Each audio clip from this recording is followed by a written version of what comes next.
তাইওয়ানের সার্বভৌমত্বের লড়াই এবং চীনের দখলদারি মনোভাব মিলিয়ে আবারও উত্তপ্ত বেইজিং তাইপে সম্পর্ক।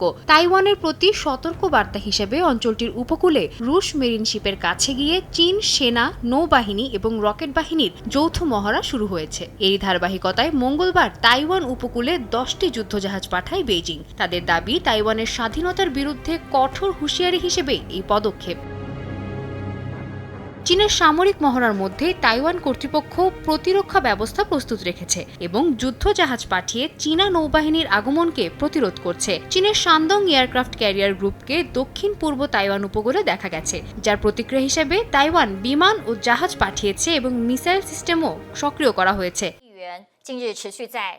যৌথ এই মহড়ার তীব্র নিন্দা জানিয়েছে তাইওয়ানের প্রেসিডেন্টের দফতর। দ্বীপটির প্রতিরক্ষা মন্ত্রণালয় জানায়, চীনের এই মহড়া তাদের সার্বক্ষণিক নজরদারির মধ্যে রয়েছে। একই সঙ্গে অন্যদের শান্তি নষ্ট করার পরিবর্তে নিজ দেশের দুর্নীতি ঠেকানোয় মনোযোগ দিতে শি জিনপিং সরকারের প্রতি আহ্বান জানানো হয়। সাদিয়া তাসনিম, সময় সংবাদ।